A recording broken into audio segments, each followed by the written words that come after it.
मुझे नहीं लगता कि हुकूमत की तश्कील के बाद भी सियासी इस्तेहकाम आ पाएगा, क्योंकि सियासी जमातों के दरमियान जो खलीज मौजूद है उसका एक मुजाहरा हमें यहाँ पर भी देखने को मिल रहा है। अभी बैरिस्टर दानियाल चौधरी साहब की हम गुफ्तगू सुन रहे थे, बिल्कुल भी एतमाद नहीं करते वो पाकिस्तान तहरीक इंसाफ पर, उसकी क़यादत पर या उसके मैंडेट के ऊपर।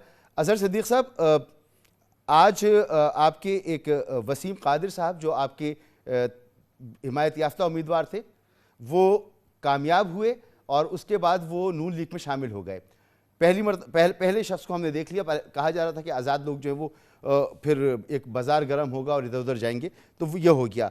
दूसरा ये कि वो साहब जिन्होंने मरियम नवाज शरीफ साहबा के मुकाबिल इलेक्शन लड़ा था और उन्होंने फिर इस इंतखाब को चैलेंज किया था, आज उनको पुलिस ने गिरफ्तार कर लिया है। तो ये काम शुरू हो चुका है। सर, आप कैसे देख रहे हैं? हुकूमत बन भी जाए, अच्छा, जो भी हुकूमत बन जाए, क्या होगा आगे? देखिए, मुझे टाइम थोड़ा सा जी प्लीज़, मुझे टाइम थोड़ा सा देना ताकि जवाब दे दूं। पहली तो बात है, जहां तक वसीम कादर साहब का ताल्लुक हमेशा से नून लीग के साथ रहा है। वो जिस तरीके से यहाँ आए, टिकट जो है वो पहले मुझे फैसला हुआ था, उन्होंने कहा कि नहीं, अब लोग हमाद अजहर साहब ने कह दिया को पैसे लेके, पता नहीं इस तरह की बातें सारी सामने आ गई हैं।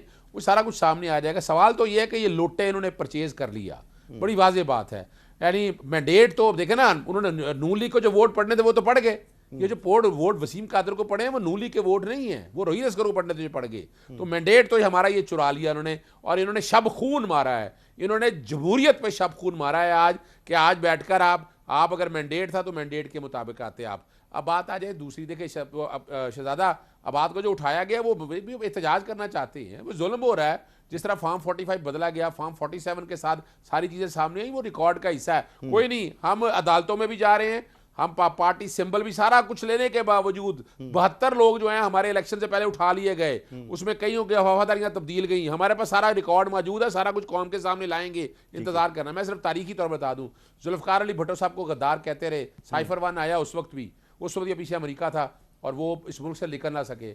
और एक लीडर ये हैं वो जनाब, उनको निकाल के भी ले जाते हैं, वापस भी ले आते हैं, निकाल के भी वापस भी ले आते हैं। क्या यानी नजर आ रहा है कि कौन किसके एजेंडों पे चल रहा है। अगर पाकिस्तान तहरीक इंसाफ के किसी बैरूनी एजेंसी से ताल्लुक होते तो इमरान खान ये सजा भी भुगत रहा होता। अच्छा, ये सुलूक बताएं जल्दी से मुझे कि एमक्यूएम के साथ, अजहर भाई, एमक्यूएम के साथ आपका इत्तेफाक हो सकता है? देखिए, मैं नहीं, बिल्कुल क्यों नहीं हो सकता। एमक्यूएम एक सियासी जमात है, एक वजूद है उनका। एमक्यूएम के एक अपनी कंट्रीब्यूशन है, एमक्यूएम का अपना एक रोल है, और वोट बैंक है उनका जी, उनका वोट बैंक है। और देखिए जहां तक बात है, मैं वो नहीं कहना चाहता कि कौन लेकर गए क्या नहीं लेके, हारे को पता है, उनको भी पता है। और कभी दिल पे हाथ रखे, कुरान पे कसम खाकर वो कहें कि उन्हें कौन लेके गए थे, कौन ला रहे थे, मैं उन बातों में नहीं पड़ना। पुरानी बातों को छोड़े, आगे बढ़ते हैं। वक्त हमें जरा रऊफ सिद्दीकी साहब, इस मुल्क को बड़ा ओपन रखा हुआ है अजहर सिद्दीक साहब ने, आगे लेकर जाएं, आगे लेके जाएं, ये छोड़ दें इस मुल्क को आगे। कैसे क्या ये लाजमी है कि हुकूमत का जो बने वो उसको लीड कर रही हो मुस्लिम लीग नून, या दीगर ऑप्शंस भी आप समझते हैं कि बरूए कार लाए जा सकते हैं? देखिए, मैंने आपको बताया कि एक तो मैं जनरली गुफ्तगू अगर ये करूं तो पाकिस्तान की मौजूदा सियासी और माशी सूरत हाल इस बात का तकाजा करती है कि अब बस बहुत हो गया ना लड़ाई झगड़ा। यार 2-2.5 बरस के लिए ये लड़ाई झगड़े बंद करो और पहले मुल्क को स्टेबल करो, उसके बाद फिर सियासी लड़ाइयाँ झगड़े और सारी चीज़ें हो सकती है। माशी बहरान से निकाले।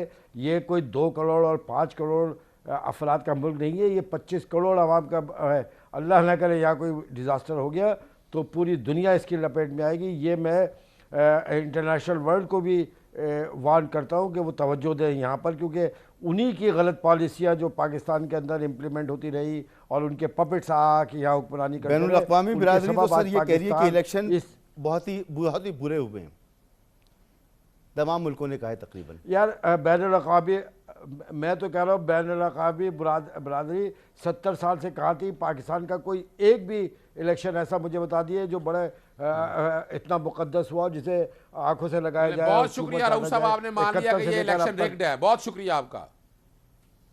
नहीं, मैं तो सारे इलेक्शन की बात कर रहा हूँ। आपका जो इलेक्शन था 2018 का, उससे बड़ा तो बदतरीन इलेक्शन कोई नहीं था जिसमें हमारी सीटें जबरन उठा के आपकी गोद में डाली गई। बहरहाल ये इलेक्शन भी मान लिया आपने, शुक्रिया आपका अदा कर रहा हूं मैं।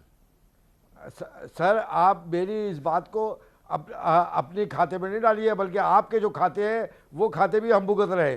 जो 4 साल हमने भुगते हैं। लेकिन मैं आपसे सिर्फ इतनी बात कहूँगा कि देखिए MQM का बड़ा वाज़ेह मौक़िफ़ है कि एक लाइन का एजेंडा हमारा मौजूद है कि ज़िले जो है उनको एम्पावर किया जाए और लोकल गवर्नमेंट जो है वो कानून का इस तरह हिस्सा हो कि उसके बगैर जनरल इलेक्शन नामुमकिन हो जाए। आप देखिए कि पाकिस्तान के आवाम के मसाइल हल होना शुरू हो जाएंगे। आपके इस बेहतरीन शेर के साथ ही मामला समेट चुका है। इजाज़त दीजिए, अल्लाह हाफिज़।